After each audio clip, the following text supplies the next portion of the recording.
the city of Lagos there is still a poor level of Be the first to know. From the north, south, east, west, and around Africa, we break the news. One Nigeria. Now you can catch all the actions live as the news breaks. We are Core TV News. Welcome to Core TV News. 24-hour news station. Of the many events that are ongoing in our nation, Nigeria, this week, the one that has drawn our attention is our President, Goodluck Jonathan, making yet another promise that the case of insurgency would be brought to an end and all those financing insurgency in this country would soon be brought to book soon. Of course, we've had these many promises, but the president is reassuring us again that this will be done soon. That's has always been the expression. And of course, the Danjuma-led committee, we're talking about the Victim Support Fund Committee. So our topic for today is Boko Haram, Jonathan's end-time vow, and the Danjuma committee. Of course, that has sparked reactions. And of course, talking about insurgency, we heard about the $1 billion loan Nigeria is preparing. Of course, that has not been endorsed by the National Assembly, and that is why we'll be talking about it today. Do we really need this loan? Is it the right step in the right direction? Is our military actually depleting such that we need to stock it again or update the equipment? And so we've brought to the studio this morning as our guest Dipo Olayokun, and is a journalist and public affairs analyst. You're welcome. Good morning. Good morning. Viewers, good morning. It's good to have you around. It's my pleasure. Let's start from the putting together of this committee, the Victim Support Committee. Some have said that is not what we need at this point. Others have said, of course, if we have cases of insurgency, so many killed, so many made widows, and so many children made orphans, and with the number of displaced people in Nigeria, of course, we need that. But I want your view on this point. We've had different committees in the past in Nigeria. Do we need this at this point? Yes, the answer is neither here nor there. Because don't forget that it has been established that this government, some people call it government of committee crazy, because taken from the word democracy. At every smallest thing, the government sets up a committee, and after that the committee submits report, and that committee will go into it and vet it, and committee goes on and that. Yes, if you look at the events in the country, especially in the past 4 years, the activities of the insurgency became more pronounced, such that it has even caught the attention of the international community. In carrying out their dastardly acts, like you rightly said in your preamble, they have rendered so many communities, they have become like a ghost town. Some families have lost their loved ones. We have children that have become orphans because their parents had been killed. And we have husbands that have lost their wives and so on. And there has been this campaign that at least the government needs to show certain responsibilities, especially to those who are bereaved, those who have lost their businesses, their houses, and even their breadwinners to the activities of the insurgents. Because why do you have a government? Why do we have the NEMA, National Emergency Relief Agency, and stuff like that? We remember that some years back when there was this flooding that came from outside Nigeria that almost swept away some portions of the country. A lot of people lost their agricultural products, some lost their property. And I remember that the president then set up a committee under Alhaji Aliko Dangote that raised money to at least to assuage the feelings or ameliorate the sufferings of those who were victims. And just like when you have a fire incident that consume properties and even individuals, NEMA always come to the rescue of the victims. So in the same sense, if you look at what has happened in the area of this insurgency, and if you look at Section 14 of the Nigerian Constitution, which is the ground norm of what is guiding Nigeria as a nation, it gives the primary responsibility of government as security of lives and property, then the welfare of the people.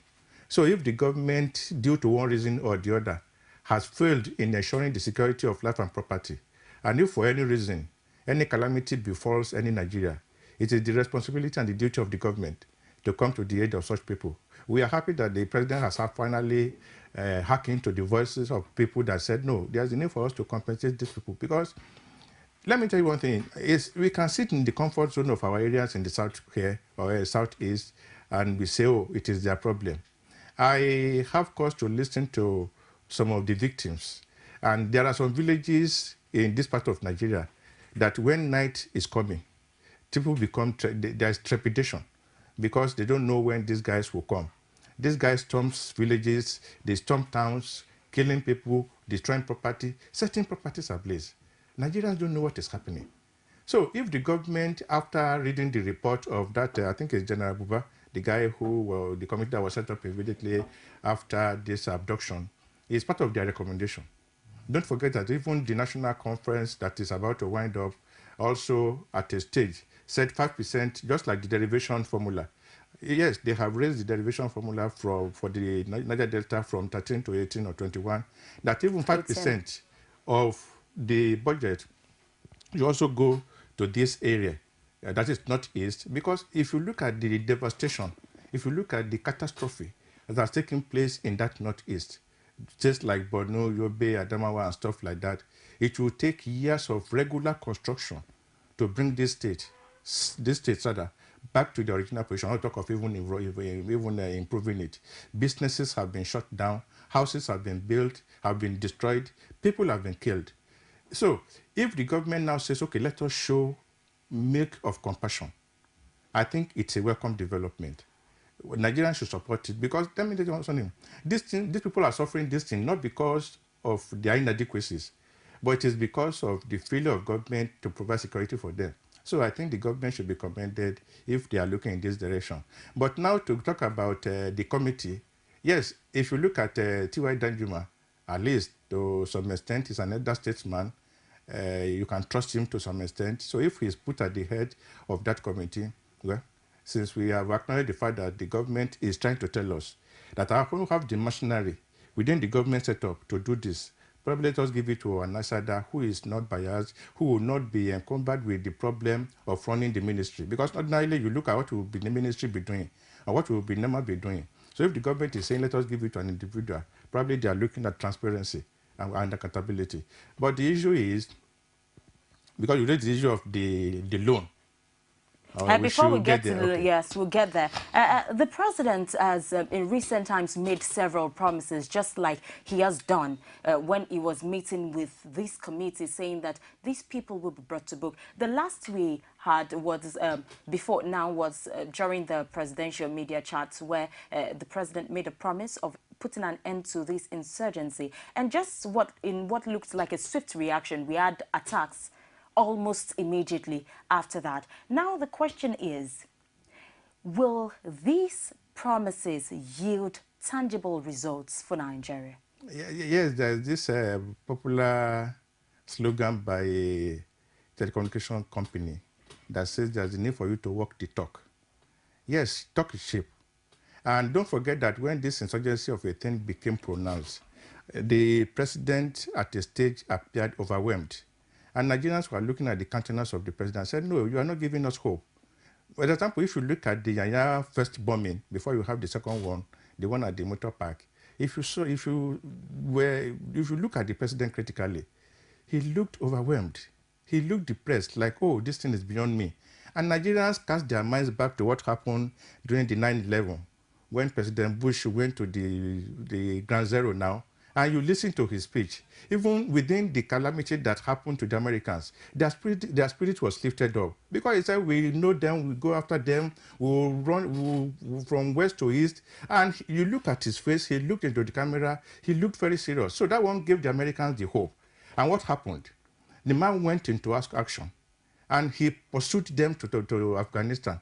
He pursued them to Pakistan. He pursued them to Iraq. And you know what came out of it? Saddam Hussein became history and a lot of things. The people had no hiding place. They began to move from mountain to hills. So if the president is giving us that, at least we should commend him. At least he's giving us hope on like what happened after the Yaya bombing. But the problem is there's a need for you to take action. And this action is, there's a need for us, because you cannot be doing something the same way and expect different results. There's a need for the government to change the tactics. All America, at least to some extent, is a veteran when you are talking about fighting terrorists and terrorism. And they have told you what they need to do. Because the American former Secretary of State, Hillary Clinton, the current Secretary of State, what's the name of this man? John Kerry, and other American top shows have said, in this kind of situation, you change your tactics. It is not just raw military action. There's a need for you to, like the former Chief Obasanjo said, it's a carrot and stick approach.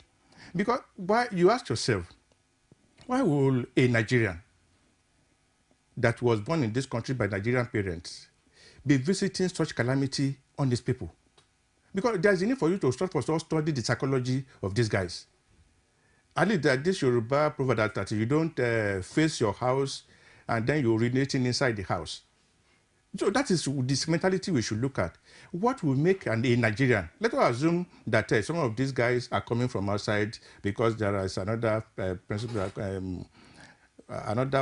report that some of these things have been perpetrated by the Chadians, Nigerians, Cameroonians that have found their ways into this Boko Haram group, and that, you know, because of the porous nature of our border, it is very easy for them to come in, perpetrate their act, and then go back. But there must be some Nigerians that are aiding this thing. Like the guy they just brought back from Sudan. The guy is a Nigerian, Oguche. And the Kabiru Sokoto, even Shekau, the leader of Boko Haram, is a Nigerian. Then you look at the psychology. Why should somebody be facing such a mayhem on his people? Because even anywhere you go to, you see an average Nigerian that is very angry. So anything that precipitates into taking action, he will vent that blame on the harmless Nigerians. That's what is happening. The other day, they said the BLT boss killed an army officer or a soldier man, and the soldiers, what did they do?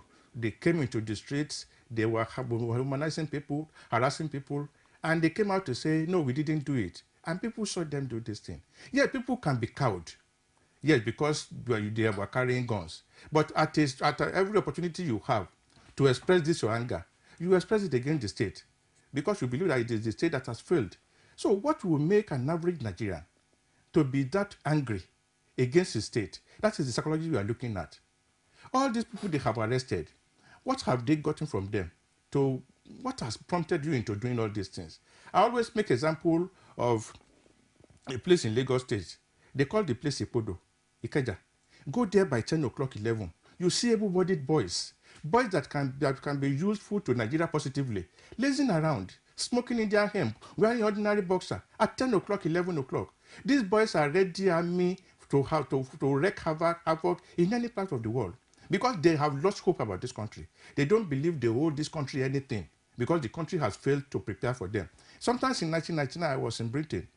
Then I have a friend who has been in Britain since 1976, and he married a Briton, and along the line, they separated. They went to the court, and he was able to convince the court that he has a very wayward wife. So they granted him the custody of the 3 children. You know what they did? This, my friend, I discovered that this guy was not working.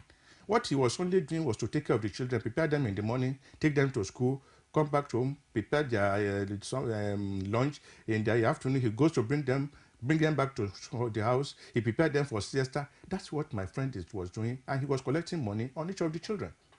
So there was a day we went to visit his friend, who is a Briton. Then I was alarmed. I said, come, why is your government wasting money on this guy? This guy, you know what he's doing? This guy was doing every available courses, because between 9 and 12, when he would go and bring the children, he was not doing anything. He was just doing from one course to the other. And he had so many certificates which he was not using. I said, why are you allowing this guy to waste away? You know what the Briton told me? That was in 1999, December. He said, that is why we don't have area boys as you have in your country. These boys that are giving us problems today are the ones that we failed to prepare for yesterday. And this thing continues. Everywhere you turn to in Nigeria, I was in Nasarawa, Maraba, you see boys lazing around in the morning because they have nothing doing. These boys are angry against the state. So any little provocation, they flare up. That is why you see violence everywhere in Nigeria. Because everybody is angry. There's a bottled up anger. So that is the psychology that we are talking about. Let us look at the psychology of these our boys, our children. Some of them don't have future. Even those that have gone to university, they don't have future. That is why you see crime that is paying. And they look at television, they see radio, they see that Nigeria is celebrating violent people. So Nigeria is celebrating criminals. So these are the psychology that we are looking at. Let's also look at the psychology of our children. At my age, nobody can tell me to go and carry bomb, wire myself or go and detonate somewhere. It's not possible. It is only our youth. Because they have looked at their future, we have not prepared for them. And that is the psychology we are looking at. So these are the areas that, yes, we can use force. But there's a need for you to look at the psychology. What has prompted these guys into doing all these things? Some people have raised eyebrow against the detention of suspected Boko Haram members, where some have been kept for years and still not taken to court for for the law to take its proper course. And recently also we had the latest video of Shekau saying, making mockery of the Bring Back Our Girls and asking for his army. Are you in support of exchanging these girls? Because it's been long enough for these girls to come back. The president keeps saying that these girls will be back alive, and we've had so many things that we do not even know which to believe. Saying some they've been split up, they've been splitted, taken to different parts of the world, and all of that. Should we return these insurgents to Shekau in exchange for these innocent girls? My answer to that is yes. Because, why? Yes, God bless you. The Chief of Defense Staff told us about 2 months ago that we know the location of these girls. But because we want them to come back alive, we cannot storm the place. Some of us took that thing with a pinch of salt. We said it even about 3 months ago. You see, after the Entebbe raid, there was a time I think the Iranians hijacked an American plane that has some American there. No, Israeli, sorry, that has some Israeli. And they landed at Entebbe in Uganda. And if you look at 45 minutes in Entebbe, how the Israelis were able to free those guys, except one person that was in the hospital. Because these guys were kept at the airport. Very interesting how the Israelis were able to rescue those people. And since after that time, anytime kidnappers kidnap more than 5-10 people, they don't put them in one place. They split them, because even if we are able to rescue these, we can say, okay, if you come and attack us, rescue these, we are going to kill the remaining. That is why the tactics and strategy has changed. And we told them that it is not possible for these guys to have about 230 girls in one place. Look at the feeding, look at the logistics, how do you house them that you do not arouse suspicion. So we told them that they had separated these girls, and it would be very difficult to get all these girls in one place. And Americans, they came and they confirmed it. Now, how many areas are you going to storm to free? Because if we're able to storm one place and free maybe about 50, let me tell you one thing. For somebody to have prepared himself, to wire himself up with bombs and detonate somewhere and kill himself, that means life has no value to him. If he can kill himself, he can kill 40 people at just the wave of hand. So that is one area that we need to look at. How are we going to get these girls using force? How are we going to, even if we're able to 50, like I said, what about the others? And that is why everywhere in the world, if you're talking about some people that are very tough on terrorism, Israel is one of them. Israel, because of where it is located, does not joke with terrorism, and they fight you with everything at their disposal. If you look at the history of Israel, on several occasions, Israel has because of one terrorist, because of about 1,000 terrorists, they have negotiated. Because if you look at instances, when Israeli soldiers have been detained or captured, they can, because of that one person, free the terrorists, because they know the fight continues. You are negotiating for that immediate cause. And America, that people have been making allusions to just about 3 weeks ago, because of, I think, about 5 soldiers, they negotiated with the Taliban. And up to today, the negotiation is still continuing. What America will not do is will not negotiate with you directly. They will have a third party. So why are we deceiving ourselves that America doesn't negotiate with terrorists? Where did they get that one from? These guys will have been released. Because there is one thing we need to know. It's just like when you have a bad boy in an area, there must be somebody that will have a hold on him. There's no way. The other day when they kidnapped, I think it was Jonathan's uncle, this guy came, Tompolo, came and told Nigerians that he went into the creek and told those boys that go and release him. That means they know them. So why are we deceiving ourselves? This Chicago of a guy, some people said they knew him when he was growing up. They grew up in the same area together. Like the guy who was just relocated to Dubai, this journalist, he was because by virtue of our job, we come across a lot of people. Even when Saddam Hussein was still inside the hole, Amanpour was able to interview him. Americans were looking for him. That will not make America to go and force Amanpour to say, come and tell us the location or where this guy is. Because if you don't want to reach them, the terrorists will reach you. And this is because they know that they can only get attention through the journalists. This guy came back from Dubai because he said he knows how to talk to these people. He went there, brought to the president a video clip of those guys. At the point of sealing up the agreement, some people said, President, don't negotiate with terrorists. This guy went back. These guys would have been released by now. But we continue deceiving ourselves as if we know what we are doing. We don't. So the issue of negotiating is because of these girls. That doesn't stop the fight against terrorism. America is still fighting Taliban today. And yet they negotiated with them because they wanted somebody to be freed. So this idea of we don't negotiate doesn't hold water unless we are deceiving ourselves. The fight will continue. Israel has been negotiating with the Hamas. They have been releasing people, exchanging, and yet their fight continues. As they told us yesterday that our Israeli ground forces had entered Gaza. It doesn't stop anything. So if they don't want to negotiate, what concerns an average Nigerian is bring back those girls alive. During President Goodluck Jonathan's meeting with the Victim Support Fund Committee, he actually spoke about these members of this committee going into Sambisa Forest. And we had Theophilus Danjuma, though jokingly, say they will only go if the commander-in-chief leads them to Sambisa Forest. The question is, what is the impact of visiting Sambisa Forest in this fight against terrorism? I don't see it much as visiting the parents, but as boosting the morale of the military. Before the recent time, when they seem to be gingered a bit, if you look at between December and April, May, the morale of the military was very low. And we have always been shouting this. About 2 or 3 months ago, there's a guy who is very close to me. I call him Soldier Boy, because he's in the military. There was time he told me that he was going for a 2-week program, training course, that they wanted to send them to Sudan. So I prepared my mind that the guy was gone, that he was traveling. Later, I saw him. I said, Soldier Boy, what are you doing around? He said, Oga, story don't get killed, let go. I said, what happened? He said, when they finished their training program on Sunday, and they told them by Monday morning they should fall in because they'll be going to Sudan. He said, but overnight, radio signal came from the army headquarters that instead of deploying them to Sudan, they should take them to Maiduguri. And this guy told me that from there, that some of us that I'm quoting him, that have godfathers in the army, started calling them. He said by the time they reported the following Monday, half of the name on the list has been removed. And his name was removed. That means he will not be going to Maiduguri. I said, but come, what is the big deal in going and fighting to your country? He said, sir, you want me to go and commit suicide? I said, what do you mean? And he gave me a lowdown of what is happening. That as at that time, there is no military in Nigeria.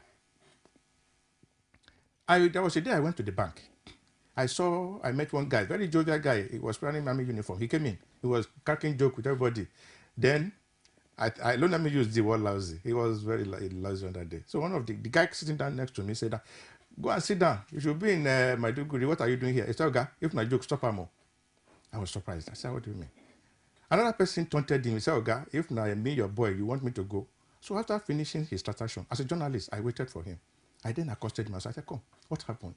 Why don't you want to go? He said, sir, I don't want to commit suicide. And this guy told me a lot of things. And we knew that the morale of the boys was very low. When the Americans were fighting the Taliban or the Iraqis, we could just be in the sitting room, the newsroom in the afternoon. you will see Bush in Afghanistan. You will see even this guy, or if the current president, Obama, I think was in one of these trouble spots shortly, not quite long. The essence is to say when you are the commander-in-chief and you are posted them to a tough spot, you should demonstrate leadership by being there. That, oh, guy, you know, at times, even then, during the Christmas, they will hold Christmas party for these guys in Afghanistan. As a journalist, I saw everything. And that one boosted the morale of the boys. Because they know that back home, they have a commander-in-chief that reckons with them. These boys have been fighting in Maiduguri for more than 2 years now. The president has never gone there. He's the commander-in-chief of the armed forces. That's not even the issue. Forget about going to visit the parents. But to boost the morale of the military. If the American president can leave his territory to go to another country to go and boost the morale of his soldier men, what stops our president from visiting any part of Nigeria? It's as simple as that. Because the moment you say, even the president even compounded the problem, he said, if I go there or any of my ministers, they will kill them. From a commander-in-chief of the armed forces. What do you mean? You are the #1 army officer, and you say they will kill you in your territory. So it is not more of visiting the parents, but more of saying this territory is still under my control. How can you be telling us that Maiduguri is a tough spot you cannot go? I was listening, the leader of the Chibok committee said something, that if he used the word, an ordinary governor could visit the place. What about you as the commander-in-chief that has the military army, the navy, the the Air Force, the SSS, all these people that have been harassing Nigerians, and you still cannot go? I think some people should let him know that when you say commander-in-chief, Maiduguri is part of Nigeria. It's your territory. Nothing stops you from going there. As simple as ABC. As per the parents of the girls, yes, if they want to see their president, he's their president. Because there's a need for you to identify with them in times of crisis like this. But you ask yourself, has Nigerian president been identifying with their people? The answer is no. Because they don't reckon with us. We are the ones that are fighting over there. That's why I get disturbed. Because I'm very active on Facebook. When I see your youth of today fighting themselves, raining abuses, curses on themselves because of Nigerian politicians, I marveled. What do you mean? When you should come together to chase these people out of power, you are fighting, they are dividing you because they are motivating your future, you are fighting over them when they don't know you exist. So it's a lesson to Nigerians. There is a need for Nigerians to take their country back from these charlatans. They don't love us. That's why it is very easy for somebody to come from PDP today, go to APC tomorrow. If you wake up next morning, he's in Labour Party. By the time you say Jack Robinson, he's in PPN. Because it's very fluid. Talking about the morale of our military men being low, when the issue was very hot during the renewal of the emergency rule in this northeastern states, when some people said, why do you want to extend the emergency rule? The ones we've had, the number of months we've had in the past has not yielded the expected result. Some actually said that the equipment and the equipment of battle used by this insurgency is actually more sophisticated, than that of the Nigerian military. The government came out to say that is not true. But talking about this $1 billion loan that is to be asked from by the federal government of Nigeria, the Mike Omeri came out, the chairman of the coordinator of the National Information Center, saying that it is to stock the equipment of the Nigerian military. Now, going by that statement and the morale being down, do you feel we need that huge amount of money to fight Boko Haram, to stock our equipment in this country? You ask yourself, how much is $1 billion? And the highest maybe about 160 billion naira. How much is that? It's not much. But let us take it from the beginning. Before the abduction of the Chibok girls, the governor of Borno State came out and told Nigerians that it is because when you hear stories of these guys moving, traveling for about 4 or 5 hours in a state to go and attack a place, they spend 3 or 4 hours there, they carry out the operation, they leave the place, go back, travel another 4 or 5 hours. Then you ask yourself, in a state that is under emergency rule, then you ask yourself, where are the military? And people on ground told us that at times, when these guys are coming, they don't hide it. They announce they are coming. They even give prior notice. But unfortunately, the military are nowhere to be found. Subsequent reports coming out from the military even say at times when they confront these guys, our military were usually overwhelmed. And these guys said, come. I have looked at the operation. These guys are well equipped, well motivated, and that is why they are overrunning our army. And you have an army, you have what happened when there was a mutiny against one GOC, because they said what was approved for them was not getting to these boys. Because one of the reasons the guy said he would have loved to go to Sudan is that they will be paid in dollars, and they are going to be paid by United Nations. The money will get to them, but the money is not getting to their colleagues that are fighting in Maiduguri. Thank you very much, Mr. Dikpo Olayokun. We've been talking with Mr. Olayokun about the Danjuma Committee and Jonathan's end-time vow. There's so many promises made to Nigerians, and of course the loan that we are talking about as a nation to get to fight insurgency, and of course to equip, to update the equipment of the Nigerian military. You can put your comments on Facebook, just like our Facebook page, facebook.com/Core TV News. And we would be taking your comments in the other part, the other half of Core Digest this morning. We'll take a break to bring you the news on the hour, after which we will continue on this discussion with Dikpo Olayokun. Thank you for being there. You can now watch Core TV News live from anywhere in the world on our website, www.coretvnews.com. Click on Live TV on our website and watch us live. And welcome to Core TV Primetime News. To follow us on Twitter, click on Twitter icon on our website. On Facebook, click on the Facebook and YouTube to see all our previous news production. You can also watch us live on YouTube. Click Core TV, leave a space, then News. Core TV News, a 24-hour news station.